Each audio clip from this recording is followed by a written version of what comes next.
वक्त के सैयदुत ताइफा। कहा मैंने सुना है तू लोगों के महबूबाओं की तस्वीरें खूबहू खींच कर देता है, मैं चाहता हूं मेरे भी महबूब की तस्वीर खींचो। वाह वाह। तो उसने कहा बताओ, कलम लिया बैठा, बताइए आपके महबूब का हुलिया क्या है। जुनैद बगदादी कहने लगे मेरा महबूब कायनात का सबसे हसीन चेहरा रखने वाला, जिसकी भवें ऐसी थी, जिसके गाल ऐसे थे, जिसकी पेशानी ऐसी थी, जिसके हाथ ऐसे, जिसके पैर ऐसे। उस मुसव्विर ने पूछा बताओ नाम क्या है। जुनैद बगदादी ने कहा मुहम्मदुर रसूलुल्लाह। उस मुसव्विर ने कहा रुको जरा, ये तस्वीर तो ऑलरेडी मेरे पास बनी बनाई रखी है। जुनैद बगदादी ने कहा ये कैसे, लोगों की ऑर्डर पर तू तस्वीर बनाता है, मेरे महबूब की तस्वीर पहले से कैसे रखी है। उस मुसव्विर ने कहा बात दरअसल ये है, आप जिससे मोहब्बत करते मैं भी उससे मोहब्बत करता हूं, हम दोनों का महबूब एक है, इसलिए तस्वीर पहले से बनी रखी है। जुनैद बगदादी ने कहा अच्छा लाओ तो जरा हमारे महबूब की तस्वीर देख तो ले। वो मुसव्विर अंदर गया और कुरान पाक ला करके जुनैद बगदादी के सामने रखा और कहा जुनैद क्या ये मेरे नबी की तस्वीर नहीं है। आंखें देखना हो तो पढ़ो, मा ज़ाग़ल बसर व मा तग़ा, चेहरा देखना हो तो पढ़ो वद्दुहा वल्लैलि इज़ा सजा, हाथ देखना हो तो पढ़ो वमा रमैत इज़ रमैत वलाकिन्नल्लाह रमा, अगर कदम देखना हो तो पढ़ो ला उक़सिमु बिहाज़ल बलद व अंत हिल्लुम बिहाज़ल बलद, अगर सीना देखना हो तो पढ़ो अलम नशरह लक सदरक व वज़अना अन्का विज़रक, अगर इस नबी की गुफ्तार देखना हो पढ़ो वमा यंतिकु अनिल हवा इन हुवा इल्ला वहयु यूहा, इस महबूब की अताएं देखना हो तो पढ़ो इन्ना आतैना कल कौसर। हमारे पास आए थे, कहा हम कोर्स कर रहे हैं। कहा मैंने पूछा इसमें होता क्या है। कहा इसमें सिखाया जाता है बैठना कैसा है, लोगों से मिलना कैसे है, खाने के लिए बैठे तो चम्मच कहाँ रखना है, बर्तन कहाँ रखना है, लोगों से हैंडशेक कैसे करना है, ये सारी चीजें सिखाई जाती हैं। मैं नौजवानों से पूछा कि अच्छा कितने महीने का, कहीं 6 महीने का, कहीं साल भर का। कहा अफसोस है उस कौम पर जिसका रसूल आया था ये कहते हुए बुइस्तु लिउतम्मिम मकारिमल अखलाक, मैं सबसे बुलंद अखलाक सिखाने के लिए दुनिया में आया हूँ। उस रसूल की उम्मत आज ऐसे लोगों के पास अखलाक सीखने जा रही है जिसको हलाल और हराम की तमीज नहीं, जिसको खड़े होकर पेशाब करने में फख्र लगता हो, उसके पास तो ये अखलाक सीखने जा रहे हैं, पर्सनैलिटी डेवलपमेंट सीखने जा रहे हैं। और मैं तुम्हें बताता हूँ कुरानी अखलाक क्या है। मौला करीम ने अपने हबीब को जो बयान किया है, सूरह लुकमान उठाओ, बाप अपने बेटे को नसीहत क्या क्या करता है, अगर 3 आयतें भी पढ़ लो तुम्हारी जिंदगी सुधर जाएगी। लुकमान हकीम अपने बेटे से कहते हैं या बुनय्या अक़िमिस सलात वअमुर बिल मारूफ वन्हा अनिल मुनकर वस्बिर अला मा असाबक, ऐ बेटा नमाज पढ़ा कर, बुराइयों से बचा कर, अच्छाइयों की बात कर, जो मुसीबत आए उस पर सब्र कर। ये सिर्फ जुमले नहीं है, ये जुमले नहीं है। लुकमान हकीम ने अपने बेटे को जो डराया था, कुरान कहता है या बुनय्या इन्नहा इन तकु मिस्काल हब्बतिन मिन खरदलिन फतकुन फी सखरतिन औ फी समाई औ फिल अर्दी याति बिहल्लाह। आज हर बाप को चाहिए कि ये नसीहत अपने बेटे को करे। क्या बात, हर बाप अपने बच्चे को ये बात बताए, सुनो क्या। लुकमान कहते हैं बेटा बुराई अगर तूने कर लिया, ये मत समझना कि मैं रात के अंधेरे में छुप कर लिया। आज तुम्हारे हाथ में मोबाइल गुनाहों का अड्डा बन करके आया है। सिर्फ एक टच स्क्रीन पर सारी दुनिया तुम्हारे सामने नंगी नाचती हुई नजर आती है। कितने नौजवानों ने अपने अखलाक का कत्ल कर लिया है, उनकी आंखें हया से नापाक हो गई हैं। कितने लोगों ने अपना नूर ईमान बेच दिया मोबाइल की स्क्रीन पर चलने वाली इन बेहया तस्वीरों पर। कितने तो फरेफ्ता हो गए, कितने जवानी बर्बाद कर चुके। तुम क्या समझते हो। मेरे अजीजों, एक जवान ने मुझे बताया था, रात के वक्त मैं तन्हा मोबाइल लेकर बैठा था, अचानक पर्दा हिला तो डर लगा, जल्दी से स्क्रीन ऑफ किया, बैठा। मुझे लगा माँ आई होगी, बाप आया हो, कोई आया होगा, लेकिन कोई नहीं। पर्दा हिला, एक बिल्ली आई थी, इससे भी डर लग गया। मैंने कहा पर्दे के हिलने से इतना डर है कि कोई आ जाए, तेरा ईमान कहां गया। वो मौला कहता है यअलमु खाइनतल अयुनि व मा तुख्फी सुदूर, वो रब तुम्हारे दिलों में गुजरने वाले हालात को भी देख रहा है, बेशक तुम्हारी आंखों की खयानत को भी वो देख रहा है। जब तुम्हारा यकीन ही खत्म हो गया तो क्या करोगे। इसीलिए अरबी का मशहूर मकौला है, इज़ा लम तस्तही फफ़अल मा शिअत वस्ना मा शिअत। जब तुम्हारे अंदर से हया निकल जाए तो जो चाहे करो, जो चाहे कर लो। आज लुकमान हकीम की वो बात मैं पेश कर रहा था, आयत मुकम्मल करता हूँ। बाप अपने बेटे से कहता है, अगर बुराई कर लिया तूने, अगर बेहयाई हो गई, ये मत समझ के बहुत छुप करके किया। आज से 4000 साल पहले लुकमान हकीम कह रहे हैं अपने बेटे से, अगर बुराई तू आसमानों में जाकर करेगा, या पहाड़ के अंदर घुस कर करे, या जमीन के अंदर जाकर करे, कहीं पर भी कर ले। जबकि ये तीनों चीजें उनके जमाने में नहीं थी। न पहाड़ों के अंदर जाकर के करने का तसव्वुर, न जमीनों के अंदर जाने का, न आसमानों में उड़ने का तसव्वुर। ये सब आज के दौर में मुमकिन है। और लुकमान हकीम कहते हैं, अगर तू इन सब जगहों पर जाकर कहीं पर भी करेगा, याती बिहल्लाह, अल्लाह वो तेरे सामने लेके आएगा। बेशक बेशक। वमन यअमल मिस्काल ज़र्रतिन खैरन यरा वमन यअमल मिस्काल ज़र्रतिन शर्रन यरा। तुम अगर राई के दाने के बराबर भी नेकी करो, अल्लाह वो तुम्हें दिखाएगा। राई के दाने के बराबर भी बुराई करो, अल्लाह तुम्हें दिखाएगा। अखलाक सीखने के लिए दूसरी जगह जाते हो, अगर ये फार्मूला किसी को याद हो जाए, मैं कहता हूं सारे सीसीटीवी कैमरे बंद हो जाए। इस बंदे को कोई बहका नहीं सकता, जिसके दिल में सिर्फ इतना ख्याल है कि मेरा मौला मुझे देख रहा है, बेशक बेशक। मेरा रब मुझे देख रहा है। उसकी निगरानी के लिए किसी कैमरे की जरूरत नहीं, किसी सीसीटीवी की जरूरत नहीं। अजीजा ने गिरामी औकार, बच्चों के दिलों में अखलाक बाद में आएंगे, अल्लाह का खौफ उनके दिल में डालो। अल्लाह देख रहा है, एक दिन तुम्हें हाजिर होना है, सब लाया जाएगा, सब लाया जाएगा। जो कुछ किया था, जो कुछ कहा था, सब लाया जाएगा। लुकमान हकीम ने अपने बेटे को अखलाक सिखाया। क्या सिखाया? वक़्सिद फी मशीका वग़दुद मिन सौतिका इन अनकर अस्वात लसौतुल हमीद। चलना हो तो मियाना अंदाज में चलो, ऐसे नहीं कि अकड़ कर चलना है या झुक कर चलना है। एतदाल के साथ चलो और आवाज को नरम रखा करो। बेशक। कुरान कहता है सबसे बुरी आवाज गधे की आवाज है। लोग आज चिल्लाते हैं, एक दूसरे को ठट्टे मारते रहते हैं। ये महफिलों के आदाब भी नहीं, ना ही तुम्हारे अखलाक हैं। इसीलिए शेख सादी ने फरमाया है, तामर्द सुखन न गुफ्ता बाशद ऐबो हुनरश न हुफ्ता बाशद। जब तक आदमी बात नहीं करता, उसकी अच्छाइयां भी मालूम नहीं होती, उसकी बुराइयां भी नहीं मालूम होती। बेशक बेशक। जब बात करता है तो पता चल जाता है इसके अखलाक कैसे हैं। बात करता है तो समझ में आ जाता है कौन सी कैटेगरी का है। इसलिए अपनी जुबान को ऐसी रखो कि दुनिया तुम्हें आला नस्ल का समझ सके। बात करो तो तमीज के साथ, चीख पुकार करना, एक दूसरे को इस तरह से बात करना नौजवानों में आज आम हो गया।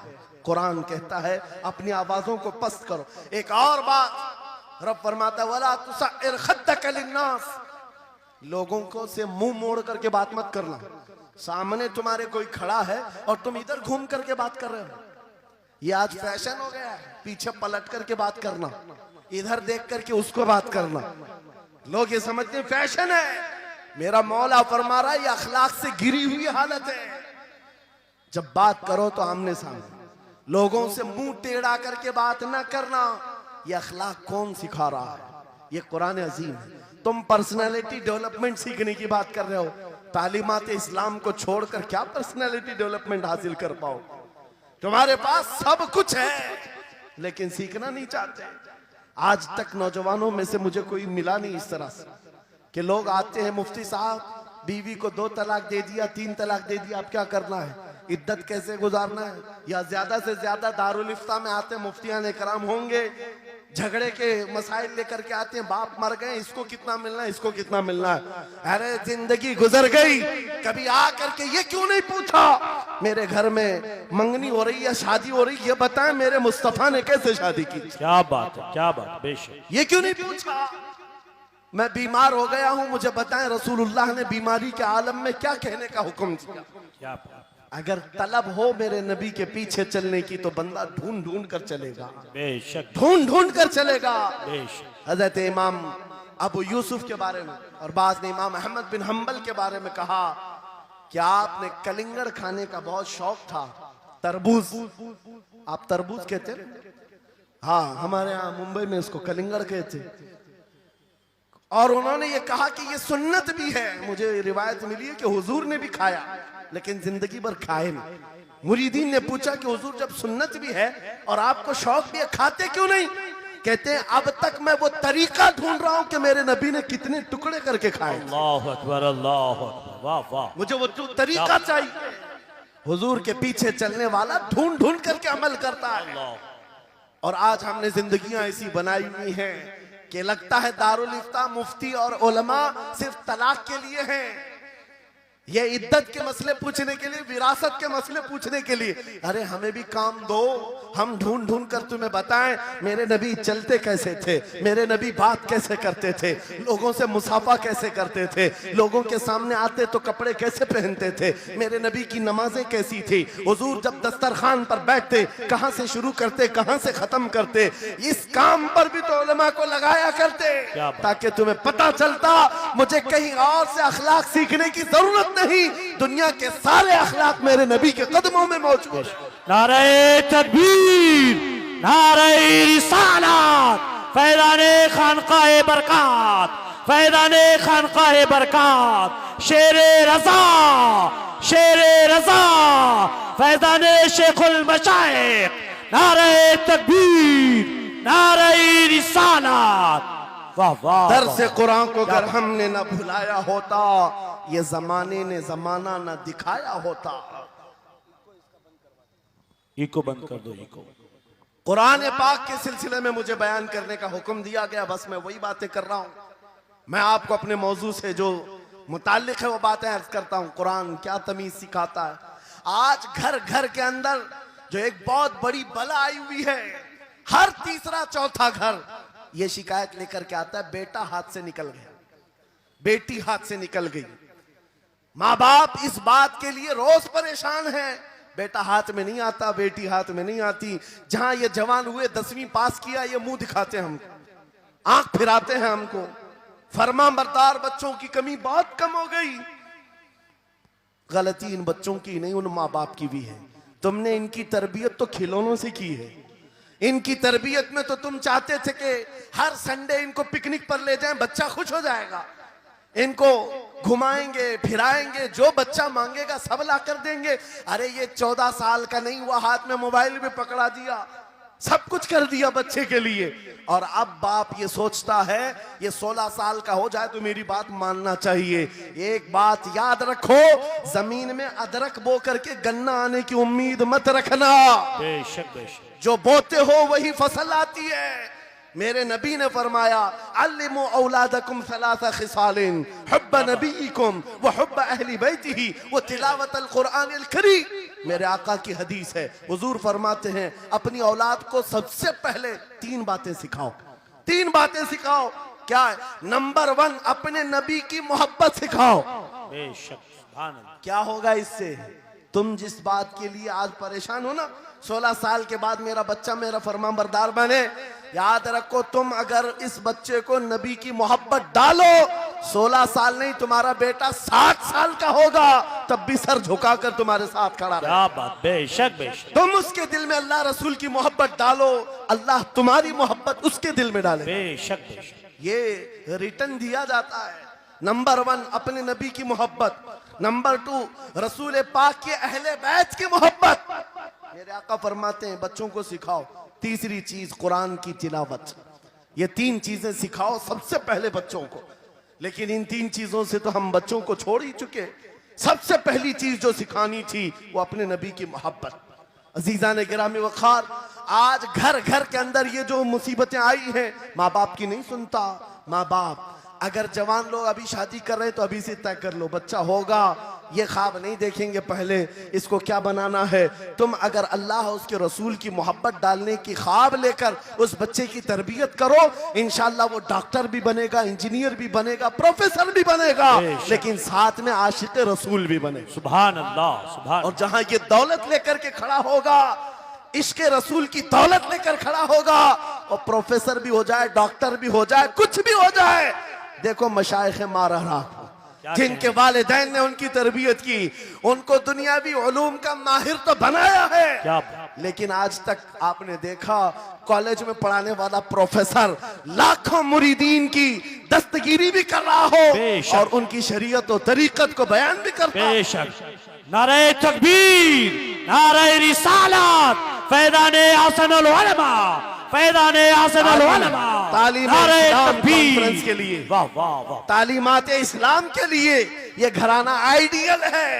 मैं मुबालगा आराई नहीं कर रहा हूं, मुबालगा आराई नहीं कर रहा हूं। बेशक। जहां पर एक बेटे को बाप ने वक्त का एक बड़ा प्रोफेसर बनाया तुम्हारे इसी शहर का, क्या बात, दूसरा बेटा अगर इनकम टैक्स का चीफ बन चुका हो, क्या बात। बेशक। तीसरा अगर पुलिस की डिपार्टमेंट में डीआईजी या बड़े ओहदे पर पहुंचा हो, बेशक। लेकिन हमने हर एक को देखा, चाहे ये दुनिया के किसी मकाम पर जाएं, जब ये अपने असलाफ की बारगाह में आते हैं तो सर झुकाए हुए शरीयत के तरीकत के संगम नजर आते। क्या बात। बेशक बेशक क्यों? बेशक। इसलिए कि इनकी तरबियत सिर्फ और सिर्फ ट्यूशन के बहाने नहीं छोड़ दी गई थी, क्या कहने। लोगों की गोद में डालकर। जैसे आज लोगों को लगता है बच्चे को पढ़ाने के लिए महंगी स्कूल दे दो, अच्छी से अच्छी स्कूल, और बच्चा आए तो शाम में ट्यूशन के लिए किसी टीचर या प्रोफेसर को दे दो। बच्चा तुम्हारी गोद में आया ही नहीं। संडे संडे तो बाप से बच्चे की मुलाकात होती है, और वो भी पिकनिक के नाम पे होती है। क्या कहने। ये हालात जब बच्चों के साथ तरबियत के होंगे तो ये बच्चे जिनसे तरबियत हासिल किए हैं उनके नक्शे कदम पर चलेंगे। लेकिन तुम अगर शरीयत का ट्रांसफर चाहते हो, स्कूल भी पढ़ाओ, ट्यूशन भी पढ़ाओ, लेकिन इश्क़े रसूल की दौलत अपने सीने से इनके सीने में डालो। बिल्कुल बेशक बेशक। अजीज़ान गिरामी, मेरा मौला फरमाता है वक़ज़ा रब्बुका अल्ला तअबुदू इल्ला इय्याहु व बिल वालिदैनि इहसाना। माँ बाप के साथ भलाई का हुक्म मेरा मौला फरमाता है। रब ने तुम्हारे फैसला किया है अल्लाह के सिवा किसी की इबादत ना करो, वालिदैन के साथ अच्छा सलूक करो। और कैसा सलूक? वला तकुल्लहुमा उफ़्फ़िन वला तनहरहुमा, उनको उफ तक ना कहो, उनको झिड़क कर बात ना करो। नौजवानों याद रखो, जिस दिन तुमने अपनी माँ या अपनी बाप को उल्टा जवाब देना शुरू किया, उस दिन से तुम पर रिज्क के दरवाजे बंद हो जाते हैं, बरकत के दरवाजे बंद हो जाते हैं। और ये तो बड़ी बात है, हजरत मौलाना रोम फरमाते हैं, माँ या बाप बच्चे को बात करने में जिस दिन डरने लग जाए, पता नहीं मेरा बेटा क्या समझेगा बोलूं, जिस दिन वो तुमसे बात करने में डरने लग जाए, समझ लो दुनिया का सबसे बुरा दिन तुम्हारा शुरू हो चुका है, शुरू हो चुका है। होना तो ये चाहिए कि तुम्हारी जवानी नहीं, तुम्हारी उम्र बीतने को आ गई, अगर माँ बाप को अल्लाह ने सलामत रखा, चाहे वो बूढ़े बिस्तर मर्ज पर हो, उस वक्त भी अदब के बाजू फैलाए हुए हो, अदब के बाजू। आपको पता है सहाबा इकराम बैठे, मेरे आका सल्लल्लाहु अलैहि वसल्लम, एक खातून आई, रसूल खड़े हो गए, अपनी चादर बिछाया, उस खातून को बिठाया। सहाबा कहते हैं हमने एक खातून को, आई हुई खातून को इतना अदब करते हुए रसूलुल्लाह को पहली बार देख रहे थे। वो खातून आई, बैठी, मुस्कुराई, बातें की और चली गई। सहाबा ने पूछा या रसूलल्लाह, इस खातून का अदब क्या है? मेरे आका फरमाते हैं ये मेरी दाई, मेरी दूध पिलाने वाली माँ हलीमा सादिया। क्या बात, वाह वाह। पैदा हुए नहीं, दूध पिलाई हुई माँ का यह अदब मेरे नबी ने सिखाया। ये अखलाक कुरान के हैं मेरे अजीजों, कुरान के हैं। याद रखो नौजवानों, इन बूढ़े माँ बाप को आज जितने लोगों ने तरसाया है और उन्हें घुट घुट कर जीने पर मजबूर किया है, वो आज की रात तौबा करके जाएं, तौबा करके जाएं, मुसाफा करें, उनके हाथ चूमें। ये तुमसे क्या तमन्ना रखते हैं? बस इतनी कि तुम अपने पैरों पे खड़े हो जाओ, ढंग का कमाना सीख जाओ। नौजवान को इनका डांटना बुरा लगने लगता है, माँ बार बार चिल्लाती है, बाप बार बार डांटता है, घर छोड़कर भाग गया, फिर उसके बाद याद रखो अल्लाह ताला ऐसे जूतों पर तुम्हें डाल देता है जो तुम्हारी हैसियत के भी नहीं होते, कमतर लोग तुम्हें हाँकते रहते हैं। इससे बेहतर है हमें पैदा की हुई माँ, हमें दूध पिलाई हुई माँ अगर डांटती है, कोसती है, मारती है, ये नेमत है। एक नौजवान के बारे में मैं अक्सर कहा करता, हमारे साउथ का था, बड़ा बिगड़ा हुआ, माँ मेरे पास आई थी, कह रही थी इसको समझा ले, मैं बेवा हूं, मैं बेवा हूं, इसका बाप बचपन में मर गया, ये बच्चा 2 साल का था, मेरा शोहर मर गया, मैं घरों की पतेलियां मांझ मांझ करके इस बच्चे को बड़ा की हूं, लेकिन आज ये औबाश बन गया है। बदमाशों की दोस्ती। मैंने उस नौजवान को बुलाया था, अपने करीब किया, समझाया, अल्लाह ने उसको समझ दे दी।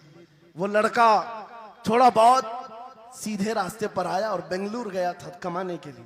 मैंने कहा नौकरी कर, तेरी माँ कुछ नहीं चाहती, वो जिंदगी तो गुजार चुकी, अपने हाथों से कमाई है, बस ये चाहती है कि तेरी कमाई का एक लुकमा खा ले। ऐ नौजवान, क्या अपनी माँ को इतना भी सुख नहीं देना चाहता? गया था कमाने के लिए।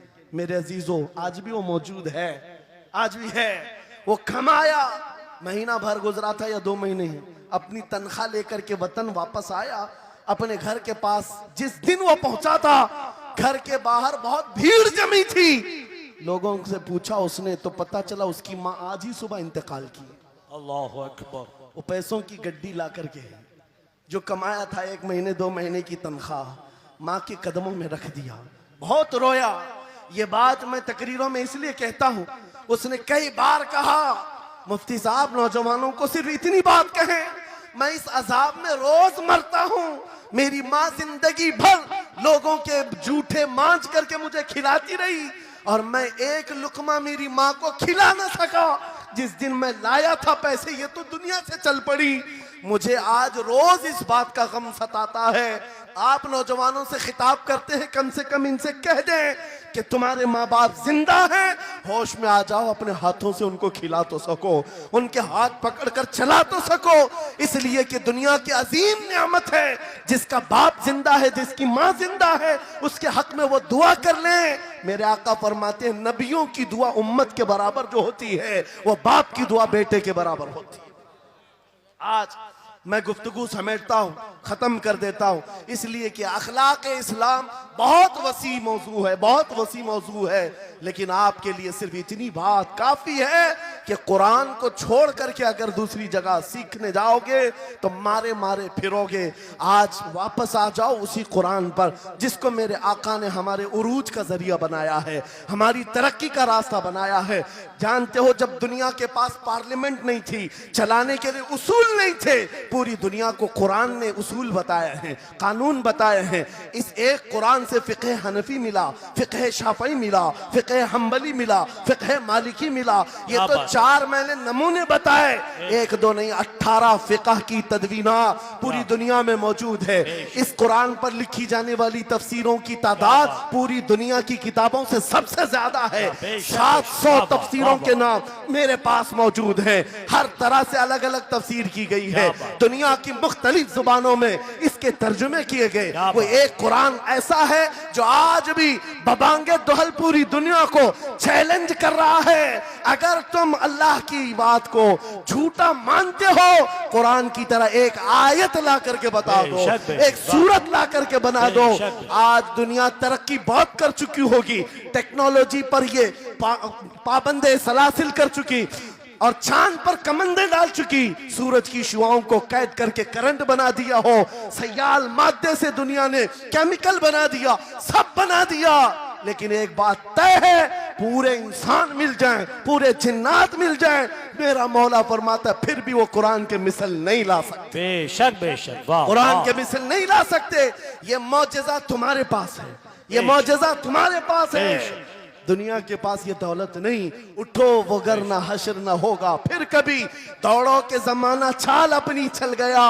मेरे अजीजों, आखिरी बात, ये सारे उलूम तो कुरान में हैं, अखलाक भी कुरान में है, तिजारत के उसूल भी हैं, शादीशुदा जिंदगी के उसूल भी हैं, माँ बाप के साथ हुस्न सलूक भी है, बच्चों की तरबियत भी है, पड़ोसियों से मामलात भी हैं, उस्ताद और शागिर्द के हुकूक भी बयान किए गए हैं। ये सारे फील्ड अपनी जगह पर, लेकिन कुरान का जो गाज़ा है, कुरान की जो रूह है, कुरान का जो खालिस शहद है, वो क्या है? कुरान पढ़ने वाले को सबसे बड़ी दौलत अगर कोई मिलती है तो अपने नबी से बेइंतहा इश्क करने की दौलत मिलती है। आगाज से आखिर तक कुरान है नाते मुस्तफा, महबूब के बयान का कैसा अनोखा ढंग है। जुनैद बगदादी के जमाने में एक आर्टिस्ट आया था, एक मुसव्विर, लोगों की मुंह बोली तस्वीर खींचता था। अगर कोई आता अपनी महबूबा के बारे में कहता उसकी आंखें ऐसी, उसकी नाक ऐसी, उसकी भवें ऐसी, उसकी पेशानियां ऐसी, वो उसी तरह से तस्वीर निकालता था, आर्टिस्ट था। और लोगों की कतारें लगी थी अपने अपने महबूब महबूबाओं की तस्वीरें निकालने के लिए, इसलिए कि आपकी तरह मोबाइल उस जमाने में नहीं थे जो हर घड़ी खींच लिया करें। वो जुनैद बगदादी का दौर, आर्टिस्ट तस्वीर निकालता था। जब ये बात पता चली, हजरत जुनैद बगदादी भी उस मुसव्विर के घर चले गए, लाइन में खड़े हो गए। जब आपका नंबर आया तो उस मुसव्विर ने पूछा, मौलाना आपका क्या काम है? वक्त के सैयदुत ताइफा का मैंने सुना है तू लोगों के महबूबाओं की तस्वीरें खूबहू खींच कर देता है, मैं चाहता हूं मेरे भी महबूब की तस्वीर खींचो। वाह वाह। तो उसने कहा बताओ, कलम लिया बैठा, बताइए आपके महबूब का हुलिया क्या है? जुनैद बगदादी कहने लगे, मेरा महबूब कायनात का सबसे हसीन चेहरा रखने वाला, जिसकी भवें ऐसी थी, जिसके गाल ऐसे थे, जिसकी पेशानी ऐसी थी, जिसके हाथ ऐसे, जिसके पैर ऐसे। उस मुसव्विर ने पूछा बताओ नाम क्या है? जुनैद बगदादी ने कहा मोहम्मदुर रसूलुल्लाह। उस मुसव्विर ने कहा रुको जरा, ये तस्वीर तो ऑलरेडी मेरे पास बनी बनाई रखी है। जुनैद बगदादी ने कहा ये कैसे, लोगों की ऑर्डर पर तू तस्वीर बनाता है, मेरे महबूब की तस्वीर पहले से कैसे रखी है? उस मुसव्विर ने कहा बात दरअसल ये है, आप जिससे मोहब्बत करते मैं भी उससे मोहब्बत करता हूँ, हम दोनों का महबूब एक है, इसलिए तस्वीर पहले से बनी रखी है। जुनैद बगदादी ने कहा अच्छा लाओ तो जरा हमारे महबूब की तस्वीर देख तो ले। वो मुसव्विर अंदर गया और कुरान पाक ला करके जुनैद बगदादी के सामने रखा और कहा जुनैद क्या ये मेरे नबी की तस्वीर नहीं है? आंखें देखना हो तो पढ़ो, मा ज़ागल बसर हुआ मा तगा, चेहरा देखना हो तो पढ़ो, वद्दुहा वल्लैलि इज़ा सजा, हाथ देखना हो तो पढ़ो, वमा रमैता इज़ रमैता वलाकिन्नल्लाह रमा, अगर कदम देखना हो तो पढ़ो, ला उक़सिमु बिहादल बलद व अंत हिल्लुम बिहादल बलद, अगर सीना देखना हो तो पढ़ो, अलम नशरह लक सदरक व वदअना अन्का विज़रक, अगर इस नबी की गुफ्तार देखना हो पढ़ो, वमा यंतिकु अनिल हवा इन हुवा इल्ला वहयु यूहा, इस महबूब की अताएं देखना हो तो पढ़ो, इन्ना आतैना कल कौसर। बाबा नारे तकबीर, नारे रिसालत, फैज़ाने कुरान मुक़द्दस, फैज़ाने कुरान मुक़द्दस, फैज़ाने खानक़ाह इमारत, आगाज से आखिर तक कुरान है नाते मुस्तफा, महबूब के बयान का कैसा अनोखा ढंग है। ये तालीमात इस्लाम कॉन्फ्रेंस से कुरान की तालीमात से ये बात मुझे कहना जरूरी था। कुरान सिर्फ अखलाक की तालीम नहीं, सिर्फ मुआशियात की तालीम नहीं, बल्कि कुरान इश्क रसूल की तालीम देता है और हुब्बे रसूल सिखाता है। इसलिए हम उसी हुब्बे रसूल के साथ इस जलसे का इख्तिताम करते हैं। उस कुरान की तालीम ऐरे गैरे से भी नहीं हासिल करना, बुझे हुए दिल से भी नहीं लेना, अंधे लोगों से भी मत पढ़ना जो कुरान तो पढ़ा देंगे कुल हु अल्लाहु अहद, लेकिन बाद में ये नहीं बताएंगे किस पर उतरा था। कुरान अगर पढ़ना है तो कंजुल ईमान से पढ़ा करो, जहां बरेली का इमाम ये भी बताएगा कुरान पढ़ने वाला अपने नबी को ये नहीं कहेगा मेरा नबी मेरे जैसा था या उसका इल्म ऐसा था वैसा था, बल्कि बरेली का इमाम बताएगा कुरान पढ़ने वाला अपने नबी को यूं कहेगा सरवर कहूं के मालिक को मौला कहूं तुझे, बागे खलील का गुले ज़ैबा कहूं तुझे, तेरे तो वस्फ़ ऐब तनाही से हैं बरी, हैरान हूं मेरे शाह मैं क्या क्या कहूं तुझे। लेकिन रज़ा ने खत्म सुखन इस पे कर दिया, खालिक का बंदा खल्क का आका कहूं।